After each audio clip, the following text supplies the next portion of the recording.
All right, Catherine Evans is from Vancouver Quadra, and you were just fielding some questions on a resolution on combating disinformation in Canada, and I just want to talk to you about it. One of the points in the resolution says the government needs to explore options to hold online information services accountable for the veracity of material on their platforms and to limit publication only to material whose sources can be traced. Can you just provide some more detail on what that would mean? Yes. I mean, when online platforms are broadcasting news and information, they do need to be accountable for the veracity of that news and information. And just like any other media platform would fact check, so when they're dealing with news and information, they need to fact check and be able to provide a source. That would be the goal. It's going to be difficult. It's not easy to get there, and certainly a lot of people were asking questions about how do you get there, and I think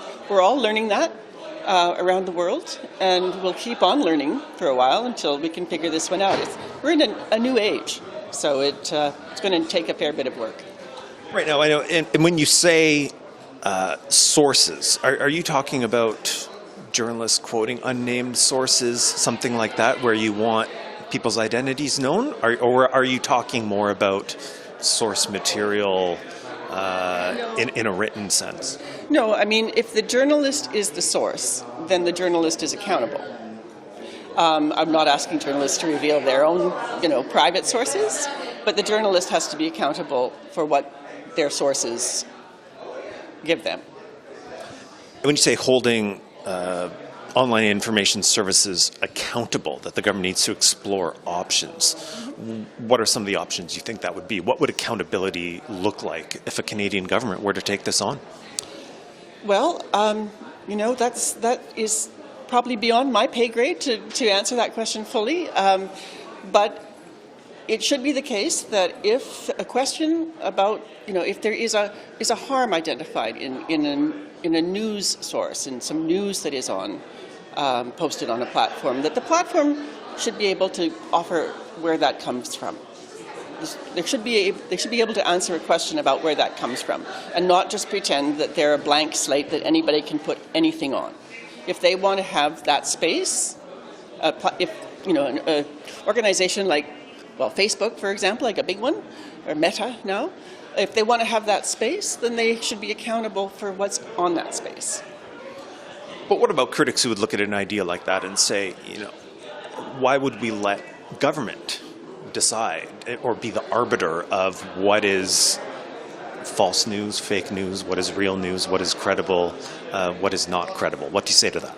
Well, government isn't the decision maker in these cases. It is not. There's a legal framework that would be used, and so it would be the legal framework that would be under which organizations could be held accountable. But it's not a government agency, government action particularly. It's a legal framework. So you think an idea like this could dovetail with maintaining freedom of the press? Because that's going to be a criticism. It's something I know that came up in this room is, are you talking about limiting freedom of speech with this kind of idea? Yeah, definitely not. This is not about limiting freedom of speech. It is not about limiting freedom of the press. Those are really, really important. I'm talking about protecting democracy, and freedom of the press and freedom of speech are essential to democracy. So not undermining that. That's not at all the intention. I think one of the concerns was that a lot of disinformation comes to Canada from overseas, and how do you deal with that? And that's a problem. I don't know how to deal with that exactly. But again, if it's news and information that is being posted on a platform, that is added to a platform that is broadcasting in Canada, they should know where it comes from. They should be accountable for having posted that. So this is one of 20 resolutions that you and your fellow Liberals are voting on. 10 of them get selected to move on to debate tomorrow morning and potentially being a Liberal Party priority. What's your sense of this resolution on misinformation? Where do you think it fits in with what people's priorities are at this convention? I'm optimistic that it will move ahead. Again, I'm trying not to be terribly prescriptive in terms of solutions. I think that we're learning our way through. This new world, but I do want there to be some trust restored in our mainstream media in Canada. I think I want people to have a sense that there are safe places to go for reliable information, and that's my goal. I don't know exactly all the ways to get there. There may be many.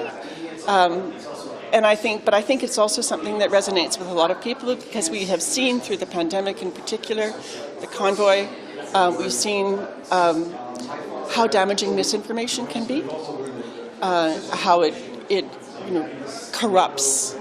In fact, it corrupts our politics and our society, makes enemies of friends.